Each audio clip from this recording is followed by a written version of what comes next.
안녕하세요. 정말 많이 와주셨네요. 제가 이렇게 아침 시간 첫 시간이라서 이렇게 많이 오실 줄 몰랐는데, 네, 어쨌든 와주셔서 감사합니다. 네, 저는 이번 유나이트 서울 2019에서 유니티에서 시뮬레이션 게임 연산 분산하기에 대해서 이야기하게 된 이창영입니다. 네, 반갑습니다.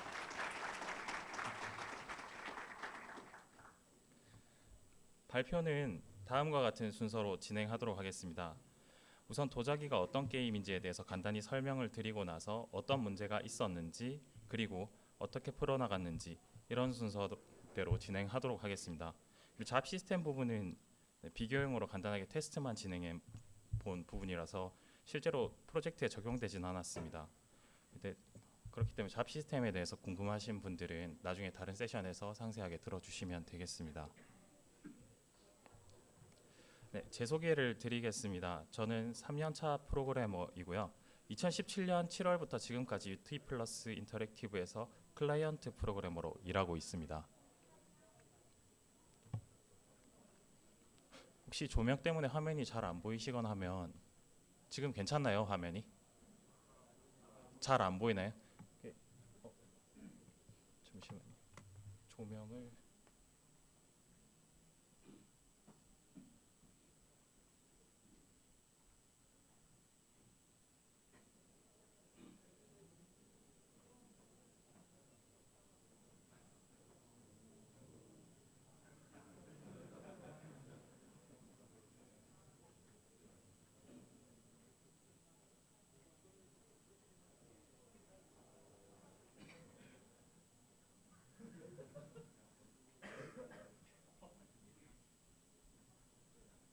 죄송합니다.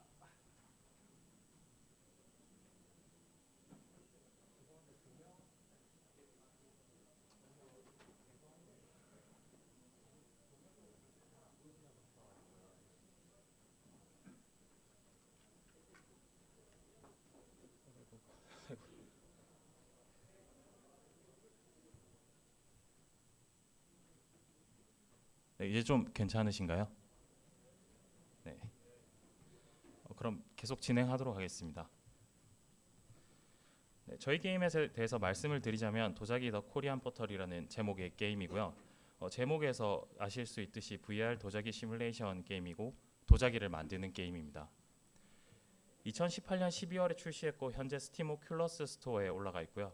바이브, 오큘러스, 윈도우즈 MR, 데스크톱 VR 기기들로 플레이를 해보실 수 있습니다.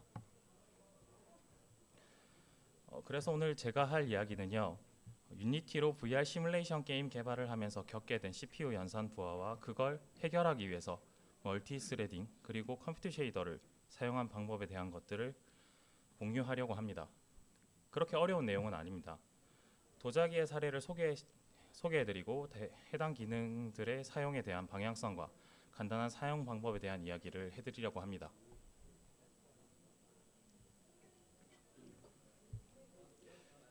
도자기 개발에 사용된 PC 사양이 CPU는 i7 6700에 GPU 1060 Ti였는데요. 도자기의 권장 사양은 i5 4590과 GTX 970입니다. 일반적인 게임이라면 프레임 드랍이 발생하게 되면 타겟 프레임 레이트를 낮춰서 들쭉날쭉 불안정한 프레임 레이트를 안정화할 수 있겠는데요. VR 게임에서는 불안정하고 낮은 프레임 레이트는 플레이어의 단순한 기분 나쁜 경험을 넘어서 멀미라는 신체적인 고통까지 유발할 수 있기 때문에 굉장히 민감합니다. 도자기는 권장 사양을 처음부터 정해놓고 개발한 건 아니었습니다. 그래서 개발 중에 우선 사항은 개발 PC에서 프레임 드랍 없이 주요 기능들이 동작하는 걸 목표로 했었습니다. 중요한 정보는 아니지만 i7 6700 같은 경우에는 i5 4590과 코어당 성능은 크게 차이 나지 않습니다. 유저 벤치 결과로는 약 7% 정도 차이가 있다라는 자료를 볼 수 있었습니다. 도자기 만들기라고 하면 어떤 것들이 생각나시나요? 저 같은 경우에는 도자기 만들기라고 하면 도자기의 형태나 외형을 만드는 성형하기, 그림 그리기 등을 주로 생각했습니다. 하지만 그에 못지않게 사실 도자기 만들기에는 굽는 과정이 굉장히 중요합니다. 이 과정에는 유약을 배합하고 도자기에 유약을 바르고 가마에 도자기를 넣어서 구우면서 불을 조절하는 과정들이 포함되어 있습니다. 이 부분도 게임 내에서 상세하게 구현을 하고 싶었지만 굉장히 복잡하고 쉽지 않은 과정이었습니다. 그래서 잘못하면 둘 다 어중간하게 만들어질 것 같아서 흔히 도자기를 만든다라고 하면 생각할 수 있는 부분인 성형, 그림 그리기 등 이런 기능들에 중점적으로 개발을 했습니다. 주요 기능들을 구현하는 중에 겪은 문제점에 대한 이야기들을 드리도록 하겠습니다. 성형하기는 도자기에서 제일 처음 구현됐던 기능입니다. 처음 프로토타입에서는 단순히 도자기 만들기라는 아이디어 하나만 가지고 추상적으로 자유롭게 성형 가능하도록 만들었습니다. 이때는 프레임 드랍을 신경 쓰지 않고 기능을 구현 가능한가에 초점을 두고 만들었는데요. 기능은 구현이 되었지만 충분한 프레임이 나오지 않는 상황에 처했습니다. 약 2만 개의 버텍스들과 양손 사이의 연산 그리고 각 버텍스 간의 거리가 너무 멀어지지 않도록 하기 위한 연산 때문이었는데요. 그래서 어떻게 할까 고민하다가 제일 처음 시도했던 방법은 연산을 줄이기 위해서 도자기 성형을 대칭형으로 바꾸는 시도를 했습니다. 대칭형으로 변경하게 되면 다양한 형태의 도자기를 만드는 데 제약이 생길 수밖에 없지만 복잡한 연산을 2만 개의 버텍스에서 연산을 수행하는 것보다는 화면에 보이는 빨간 선에 빨간 라인에 포함된 버텍스에 대해서만 연산을 하게 되면 100분의 1 정도로 연산이 줄어서 훨씬 퍼포먼스가 많이 개선될 거라고 생각을 했습니다. 하지만 형태를 잡기 위한 연산은 줄어들었지만 결국 연산 결과를 각 버텍스에 적용하기 위한 연산과 대입을 하기 위한 연산이 필요했기 때문에 생각했던 만큼 개선되지는 않았습니다. 이대로는 프레임 드랍을 피하기 위해서 연산을 더 간단하게 변경하거나 완전히 다른 방식으로 접근을 해야만 했습니다.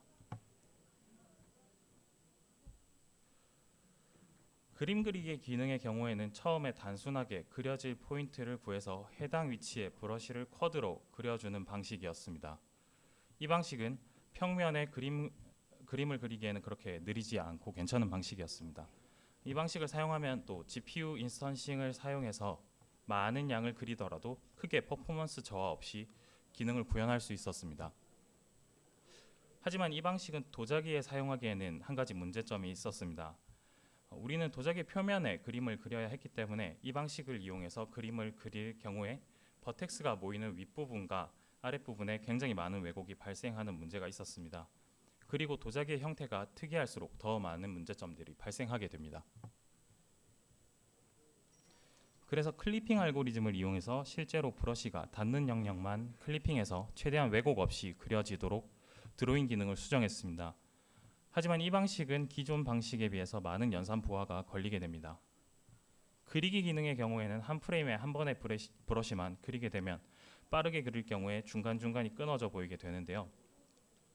이때 더 자연스러운 붓터치를 위해서 이전 프레임의 붓 위치와 현재 프레임의 붓 위치 사이가 너무 멀어지게 되면 중간에 보관된 위치에서도 연산을 수행해서 브러쉬를 그려주도록 처리했습니다.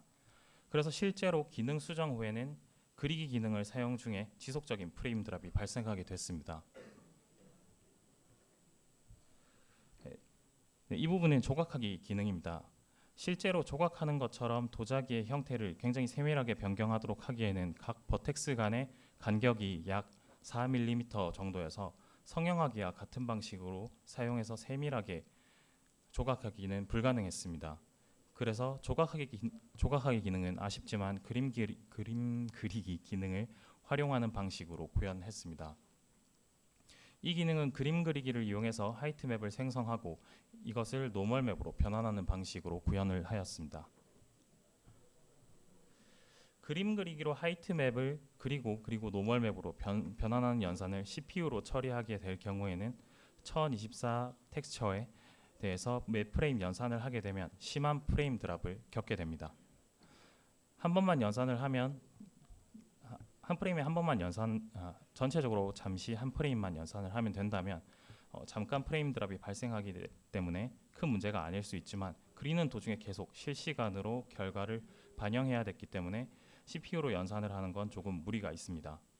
그렇다면 GPU로 처리하면 되는데요. 픽셀 쉐이더에서 연산을 하게 되면 결과물을 이미지 파일로 추출하기가 조금 곤란해지는 문제가 있습니다. 그렇다면 생각할 수 있는 방법이 그리는 도중에는 픽셀 쉐이더로 연산을 하고 추출할 때는 CPU로 연산을 해서 처리하는 방법입니다. 하지만 저는 그 방법을 사용하지 않고 컴퓨터 쉐이더를 이용해서 처리했습니다. 컴퓨터 쉐이더를 이용하는 방법을 사용할 경우에는 필요할 때만 하이트 맵에서 노멀 맵으로 변환하는 연산을 GPU에서 빠르게 수행할 수 있고 연산의 결과도 추출하기가 편리했기 때문이기도 하고요. 또 한 가지는 제 단순한 컴퓨터 쉐이더를 한번 사용해보고 싶다는 욕심에서 꼭 컴퓨터 쉐이더를 사용하기도 했습니다. 앞서 설명드린 기능 구현에서 가장 문제가 되었던 부분들은 요약하자면 무거운 로직 때문에 발생하는 프레임 드랍입니다. 보통 게임은 60프레임을 맞춘다고 하면 한 프레임에 약 16.6ms 정도의 시간이 주어집니다. 사실 그 시간마저도 온전하게 사용을 하기가 힘듭니다. 게임을 위해서는 물리작용에 대한 연산과 그래픽을 화면에 보여주기 위한 렌더링 연산, 그리고 그 외에도 여러 가지 연산들이 필요합니다. 게임을 만들다가 CPU 부하로 인한 프레임 드랍을 겪게 되면 로직을 최적화하고 필요 없는 로직을 버리는 작업을 하게 되실 겁니다. 하지만 정말 필요한 로직들만 남겼는데 우리 게임에 정말 필요한 로직들만 남겼는데 프레임 드랍 문제가 해소되지 않는다면 어떻게 해야 할까요? 그 문제에 대해서 제가 찾은 해답이라기보다는 조금 개선할 수 있는 방법들에 대한 이야기를 해보겠습니다. 저희가 사용한 방법은 멀티 스레딩입니다. 컴퓨터에는 여러 개의 일꾼이 존재합니다. 유니티에서는 이런 여러 개의 일꾼을 효율적으로 활용하기 위해서 지금은 다츠라고 부르는 걸 개발 중인 걸로 알고 있습니다. 제가 알기로는 그 중에서 잡 시스템이 메인 스레드가 아닌 다른 스레드에서 로직을 처리하도록 하기 위한 기능으로 알고 있습니다. 2016년 유나이트에서 오른쪽 그림에 보이는 원래 영상인데 제 누르면 잘 안 나오더라고요. 그래서 오른쪽 그림에 보이는 영상을 시연하면서 발표를 했었습니다. 굉장히 많은 양의 물고기가 프레임 드랍 없이 부드럽게 유영하는 영상이었는데요. 처음에는 스레드를 별도로 생성하는 게 별로 안전한 생각은 아닌 것 같아서 유니티에서 제공하는 잡 시스템을 2017.2 버전에서 사용해 봤는데요. 그때는 제대로 사용하는 방법을 제가 몰라서 잡을 스케줄링 했는데 곧바로 실행이 안 되고 잡이 완료되어야 하는 데드라인에 컴플리트 함수를 호출하면 그때 스케줄링 된 잡에 대한 연산들을 시작하더라고요. 그래서 좀 많이 당황스러웠습니다. 하지만 이번 발표를 준비하면서 테스트를 진행할 때는 잡 시스템에 대한 문서가 더 잘 정리가 되어 있어서 간단하게 그때의 문제를 해결할 수 있었습니다. 그래서 다츠 중에 잡 시스템만 이용해서 간단하게 비교를 위한 테스트를 진행해 봤습니다. 하지만 처음 말씀드린 것처럼 이 세션에서는 잡 시스템에 대해서 다루지는 않습니다. 간단하게 프로파일링한 결과만 보고 넘어가는 부분이 중간에 있습니다. 결론적으로 이제 잡 시스템을 적용하지 않았고요. 별도로 스레드를 생성해서 처리했는데요. 같은 과정을 거치는 수많은 연산을 나눈다기보다는 서로 다른 과정의 연산을 서로 다른 스레드에서 처리하는 방식입니다. 그리고 실제로 같은 작업을 처리할 때는 스레드를 새로 할당하거나 워크2를 별도의 작업을 처리하기 위한 데이터 처리, 그리고 연산 후에 메인 스레드에서만 할 수 있는 작업들을 처리하기 위한 후처리 등을 해야 하는 부가 작업들이 추가됩니다. 이 방식으로 연산을 처리한다고 했을 때 오른쪽에서 아래의 그래프와 같은 형태를 띠게 될 겁니다.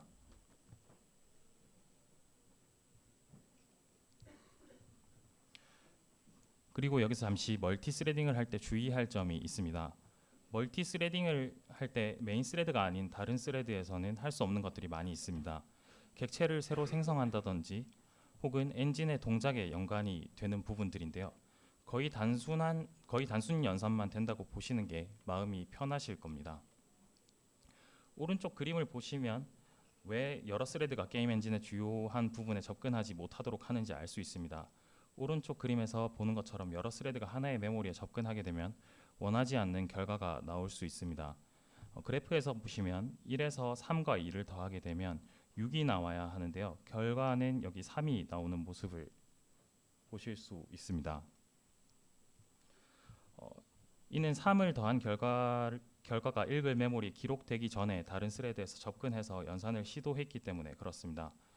오른쪽 그림에서는 단순하게 원하지 않는 연산 결과가 나오는 것으로 끝이 났지만 엔진에서 이런 문제가 발생한다면 엔진 내부 기능을 다른 스레드가 접근하게 돼서 문제가 발생하게 되고 크래시가 일어나게 됩니다. 그럼 굉장히 치명적인 문제가 되겠죠. 하지만 유저가 만든 데이터에 대한 연산에서는 이런 부분을 제한하고 있지 않습니다. 그렇기 때문에 잘못된 연산 결과를 얻고 싶지 않다면 동시에 하나의 메모리에 접근해서 쓰거나 하는 일이 없도록 주의해야 합니다. 동시에 접근할 가능성이 있는 경우에는 락을 걸거나 아토믹 연산을 이용해서 동시에 접근할 수 없도록 막아줄 수도 있는데요. 이런 부분에도 주의할 점이 있습니다. 간단하게 이야기를 드리면 락을 사용하게 되면 같은 메모리에 동시에 접근하는 것은 막을 수 있지만 다른 스레드가 락이 풀리기를 기다려야 하기 때문에 빈번하게 락을 걸게 되면 오히려 원하는 퍼포먼스 개선보다는 더 느려질 수도 있습니다. 그리고 아토믹 연산을 이용하게 되면 한 번에 명령어를 읽고 연산하고 쓰는 것을 한 번에 처리하게 되는데요. 이 아토믹 연산은 제한적이고 기본적인 연산만 가능하기 때문에 로직이 복잡하다면 아토믹 연산만으로 처리하는 건 불가능한 경우가 매우 많습니다. 제일 좋은 건 가능한 한 서로 다른 스레드가 같은 메모리 영역에 동시에 접근하지 않도록 설계를 하는 겁니다.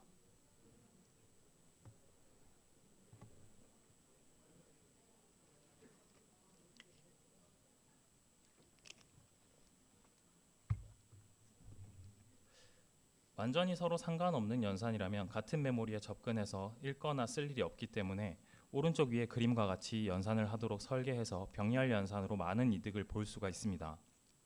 하지만 각 작업들이 연쇄적으로 일어나야 하는 경우에는 병렬로 작업을 하더라도 오른쪽 아래와 같은 그림이 되기 때문에 이득이 전혀 없거나 오히려 손해를 보는 경우도 있을 수 있습니다.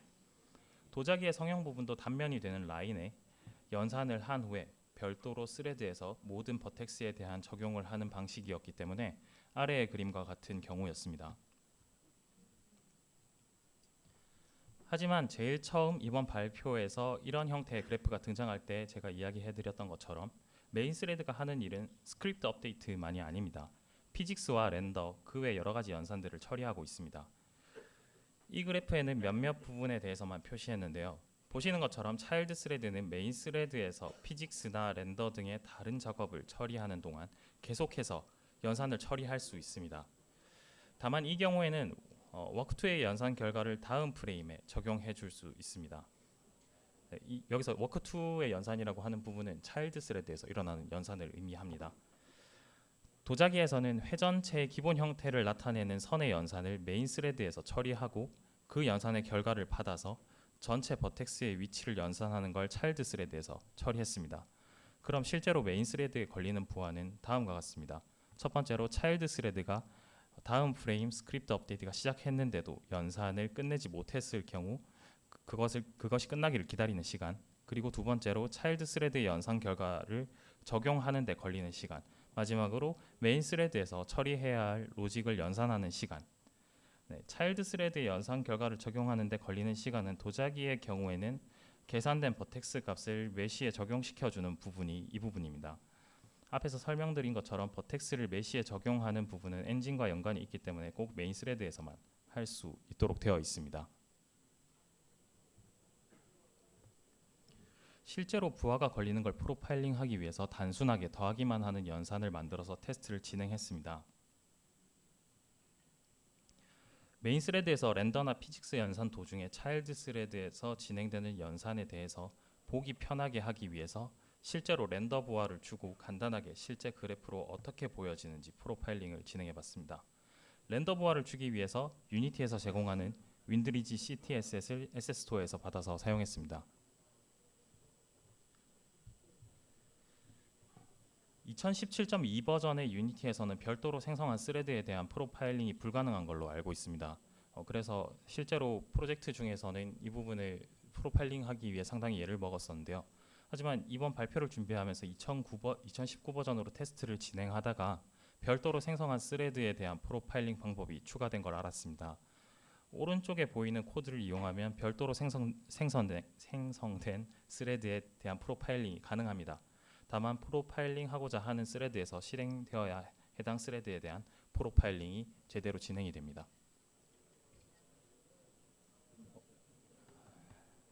네, 그래프에서 노멀 업데이트와 some other job 이렇게 두 가지로 나누어져서 업데이트 작업을 진행하고 있는 상황을 가정했습니다. 노멀 업데이트의 경우에 약 15ms 정도의 시간을 잡아먹고 있고요. some other job의 경우에도 7ms 정도의 시간을 차지하고 있습니다. 그리고 렌더 부분에서 약 9ms에 가까운 시간을 소요하고 있습니다. 스크립트 업데이트에서만 약 22ms의 시간을 소모하고 있고 전체적으로 한 프레임에 32ms 정도의 시간을 소모하고 있습니다. 거의 30프레임 정도밖에 나오지 않는 수준이고요.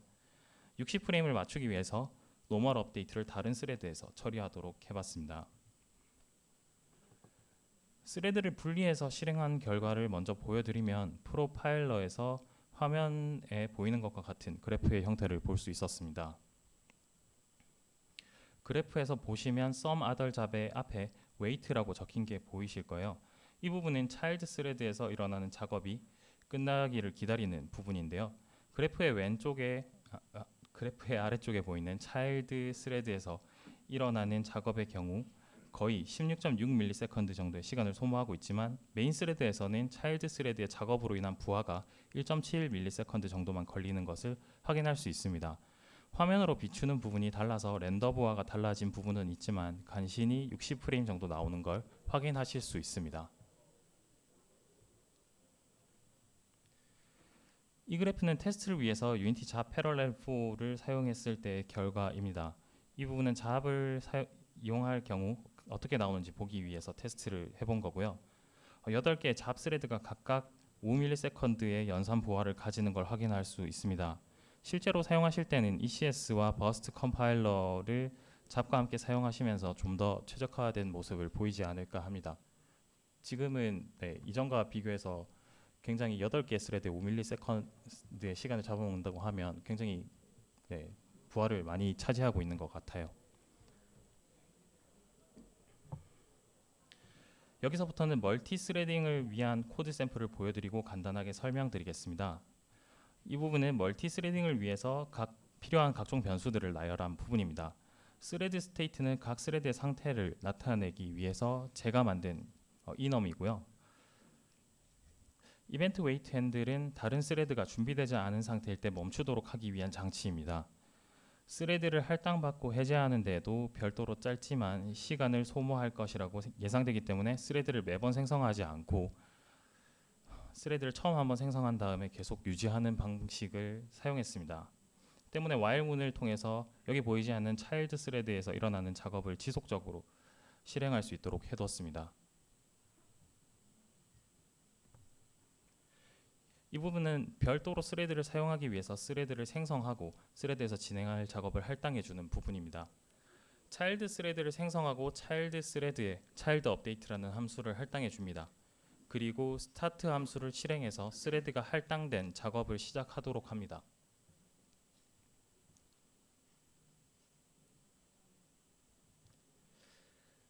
여기는 메인 스레드 업데이트 부분입니다. 차일드 스레드가 작업 중인지 먼저 체크하고 작업 중이라면 wait1 함수를 실행해서 차일드 스레드의 작업이 끝날 때까지 메인 스레드는 기다리게 됩니다. 해당 작업이 끝나면 여기에 보이지는 않지만 차일드 스레드에서 메인 스레드 웨이트 핸들에 set 함수를 호출해서 메인 스레드가 작업을 진행할 수 있도록 합니다. 차일드 스레드가 필요한 작업을 끝내면 메인 스레드에서만 할 수 있는 후처리 작업들이 진행이 됩니다. 리셋 함수는 이 함수를 실행하는 스레드를 스레드 웨이트 핸들의 타겟으로 설정해주는 함수입니다. 그 후에는 차일드 스레드에 다시 작업을 시키기 위한 전처리 작업을 하고 대기하고 있던 차일드 스레드가 작업을 하도록 set 함수를 호출합니다. 그리고 메인 스레드에서는 별도의 작업을 하도록 합니다.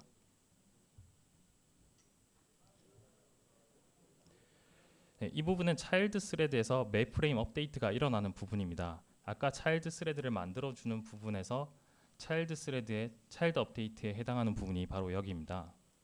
차일드 스레드는 처음 시작하면 역시 이 스레드를 차일드 스레드 웨이트 핸들의 타겟으로 지정하기 위해서 리셋 함수를 실행하게 됩니다. 처음부터 진행할 연산이 없기 때문에 진행할 연산이 생길 때까지 기다리게 되고요. 메인 스레드에서 차일드 스레드 웨이트 핸들의 셋 함수를 실행하게 되면 차일드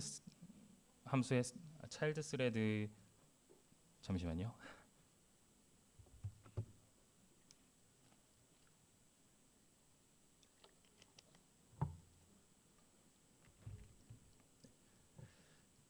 메인 스레드에서 차일드 스레드 웨이트 핸들의 셋 함수를 실행하게 되면 차일드 스레드의 상태를 업데이트하고 실행해야 될 연산들을 처리합니다.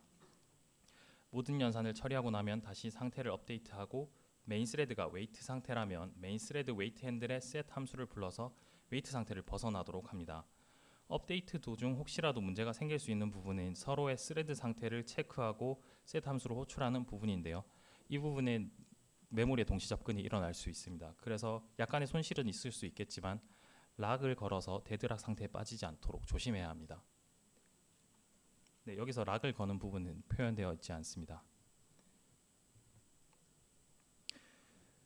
네, 다음으로는 컴퓨터 쉐이더에 대한 이야기를 진행하겠습니다.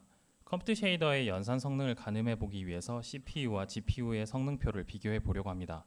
간단하게 코어 혹은 스레드의 개수 그리고 동작 속도 측면에서 비교해 보도록 하겠습니다.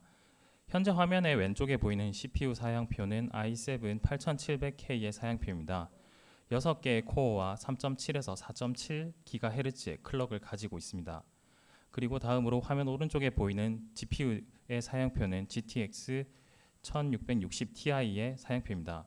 1536개의 코어를 가지고 있으며 동작 속도는 1.5에서 1.77 GHz의 클럭을 가지고 있습니다. 이 표들을 기준으로 간단하게 비교해 본다면 CPU는 GPU에 비해서 2배에서 3배가량 빠른 속도를 지니고 있고 GPU는 CPU에 비해서 256배 정도로 많은 코어를 가지고 있습니다. 이상적인 병렬 연산이 이루어진다면 GPU는 CPU에 비해서 약 100배 이상의 연산 성능을 가진다고 볼 수 있습니다. 하지만 프로그래머가 작성한 게임 로직은 별도의 처리가 없으면 자동으로 병렬로 처리되지 않고 하나의 스레드에서 처리됩니다. 그러면 멀티코어나 하이퍼 스레딩의 효과를 보기 힘들기 때문에 500배 이상의 연산 성능의 차이를 보일 수도 있습니다. 컴퓨터 쉐이더를 사용하면 제한적이지만 뛰어난 연산 성능을 게임 로직의 연산에 적용하는 데 사용할 수 있게 되고 게임 퍼포먼스를 개선하는 데 엄청나게 큰 도움이 될 수 있습니다.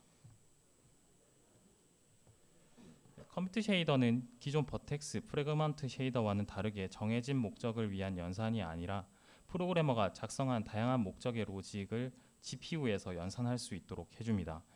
마이크로소프트 다큐먼트를 참고하면 다이렉트X 11의 API를 이용하면 다이렉트X 10을 지원하는 하드웨어에서도 제한적으로 컴퓨터 쉐이더를 사용 가능하다고 합니다. 또 스팀의 2019년 4월 기준 통계에 따르면 다이렉트X를 사용 가능한 시스템을 가진 유저의 95% 정도가 다이렉트X 11 이상 버전이 구동 가능한 하드웨어를 가지고 있다고 합니다. 때문에 큰 부담 없이 컴퓨터 쉐이더를 사용하실 수 있을 겁니다.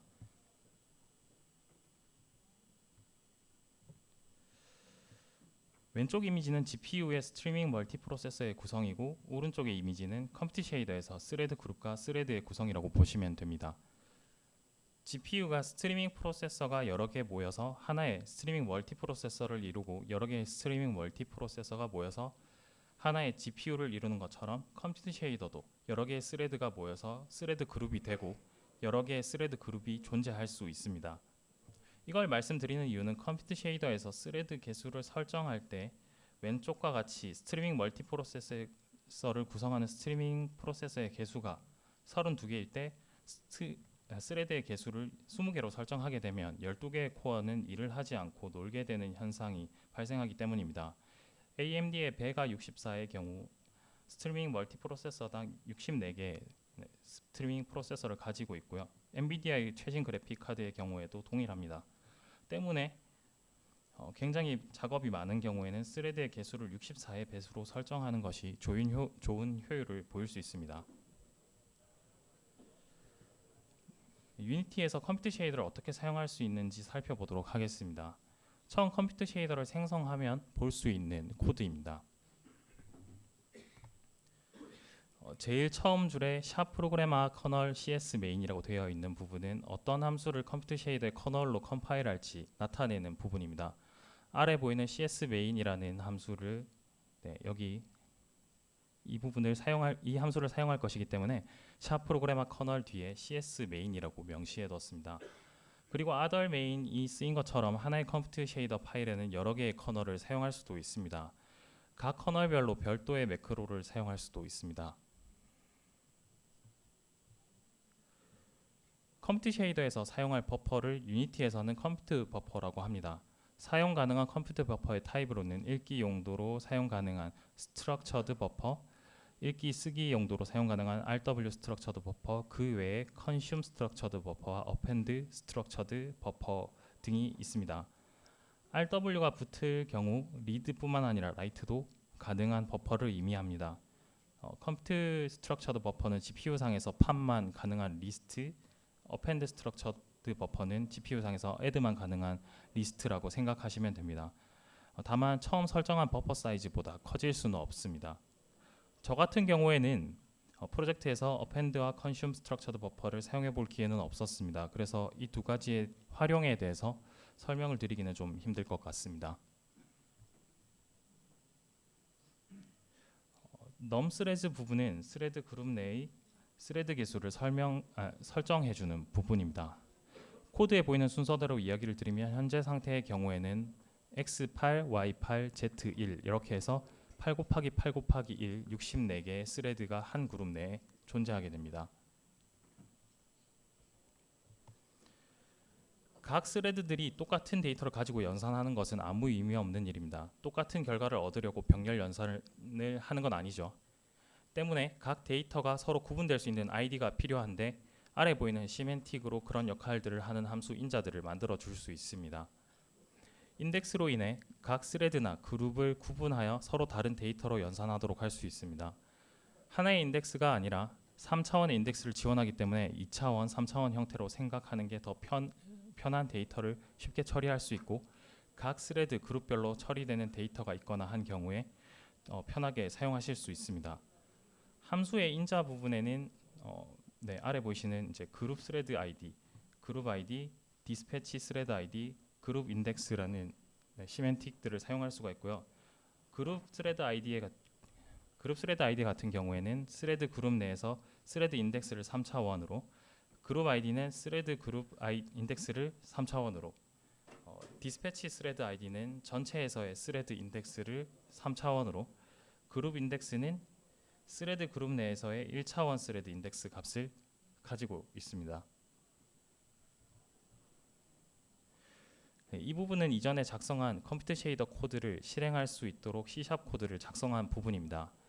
단순히 실행될 수 있도록 하기 위한 코드이기 때문에 컴퓨터 쉐이더의 동작에 사용될 데이터들의 초기화나 실행되는 시점에 대해서는 실제로 사용하실 코드의 목적에 맞도록 수정하셔야 합니다.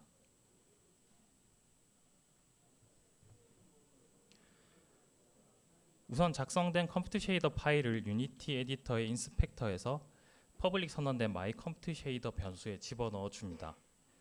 int 커널 변수는 작성된 컴퓨터 쉐이더 파일에서 우리가 사용할 커널의 식별 아이디를 저장할 곳입니다. 렌더 텍스처는 컴퓨터 쉐이더 내에 사용되던 RW 텍스처 2D를 위한 부분입니다. 읽기 쓰기가 가능한 렌더 텍스처를 생성해서 GPU에 넘겨주게 됩니다.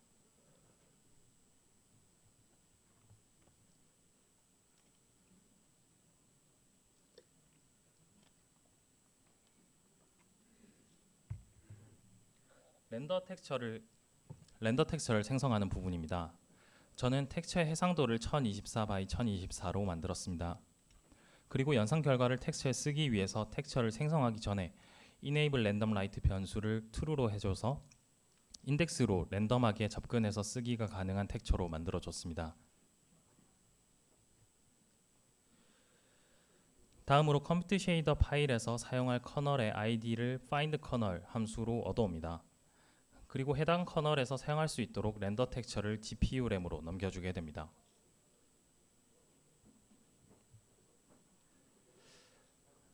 마지막으로 커널을 실행하는 부분입니다. 실행할 커널 아이디 위에도 무언가 인자로 넘겨주는 게 보이실 겁니다. 이 부분은 스레드 그룹의 개수를 설정해주는 부분입니다. 렌더 텍스처의 사이즈를 컴퓨트 쉐이더에서 설정했던 스레드의 개수로 나눠졌습니다. 이렇게 하면 한 스레드당 하나의 픽셀에 대한 연산을 하도록 하게 됩니다. 약간 픽셀 쉐이더랑 비슷하게 보이죠? 도자기에서 사용된 하이트 투 노멀은 코드가 매우 간단하기 때문에 간단한 원리 설명과 함께 구현을 위한 쉐이더 코드를 함께 보도록 하겠습니다. 하이트 맵에서 노멀을 구하는 방법은 매우 단순합니다. 다음과 같은 형태를 가진 굴곡이 존재한다고 가정하고 왼쪽에 보이는 바는 높이에 따른 하이트 맵의 색상 값입니다. 이 값들을 우리 눈에는 연속적으로 보이지만 실제로는 픽셀당 할당된 값이기 때문에 연속적이지 않고 그림과 같이 불연속적으로 이루어져 있는데요. 파란색 화살표 방향을 Z축이라고 하면 빨간색 화살 방향을 X축이라고 하겠습니다. 그리고 여기 이 부분 가운데 있는 포인트에서의 노멀 값을 하이트 값을 통해서 구하게 되면 다음과 같은 형태를 띠게 될 텐데요. 이걸 구하기 위해서 구하고자 하는 포인트의 주변 포인트의 하이트 값의 차이를 이용하게 됩니다. 하이트 값의 차이가 심하다면 기울기가 심하고 작으면 평평한 것을 의미합니다.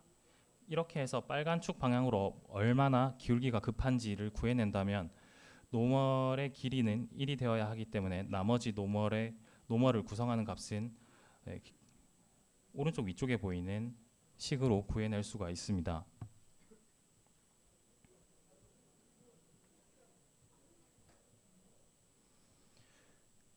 CPU와 컴퓨트 쉐이더에서 각각 같은 연산을 하는 코드를 비교해 보도록 하겠습니다. 이 코드는 하이트 맵에서 노멀 맵으로 변환하는 코드 중에서 하이트 값들의 차이를 노멀 값으로 변환하기 위한 부분에 대한 코드고요. 포문의 처음 부분에 로우와 콜은 각 픽셀의 텍스처상의 픽셀 좌표를 계산하는 부분입니다. 라이트, 레프트, 업, 다운은 노멀을 구하고자 하는 포인트 주변의 인덱스 값들을 계산한 부분입니다. 그림에서는 한 축에 대한 노멀만 구하면 됐지만 이번에는 하이트 맵의 값을 이용해서 텍스처 UV 각 방향으로 연산을 하고 그 연산 결과를 이용해 나머지 하나의 값을 연산해서 3차원 노멀 값을 구해냅니다. 나머지 하나의 값을 구해내는 부분은 저의 경우 픽셀 쉐이더 내에서 처리했기 때문에 여기 보이지는 않습니다. 그리고 여기서 구한다고 해도 크게 문제가 되지는 않습니다. 이 부분은 같은 코드를 컴퓨트 쉐이더로 실제로 쓸 수 있도록 구성했습니다. 잘 살펴보시면 컴퓨트 쉐이더를 사용하기 위한 형태를 제외하고는 이전 CPU에서 포문으로 돌아가는 코드의 내부와 크게 다를 게 없다라는 걸 아실 수 있습니다.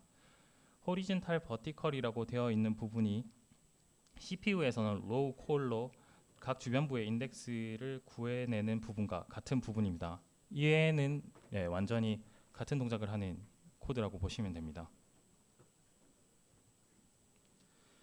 실제로 이 방법을 CPU 연산으로 처리한 걸 프로파일링 하게 되면 굉장히 오랜 시간이 걸리는 걸 볼 수 있습니다. 1024x 1024 해상도를 기준으로 약 100만 개의 픽셀에 대해서 루프를 돌면서 연산을 했을 때 10프레임을 유지하기가 힘든 속도가 나옵니다. GPU로 연산을 했을 때는 따로 프로파일링을 진행하진 않았습니다. GPU는 매 프레임 게임에 보이는 수많은 텍스처에 대한 연산을 수행하기 때문에 이 정도 연산은 크게 문제가 없을 거라고 생각했습니다. 네, 여기까지가 제가 준비한 자료입니다. 이 발표를 들으시고 무턱대고 멀티 스레딩이나 컴퓨트 쉐이더를 활용하시는 것보다는 이렇게 무거운 연산을 통해서 구현하는 기능들이 정말 이 게임에 필요한 건지부터 생각을 해보셔야 합니다. 그 다음에 이 기능이 꼭 필요하다고 하면 이번 발표가 도움이 되었으면 합니다.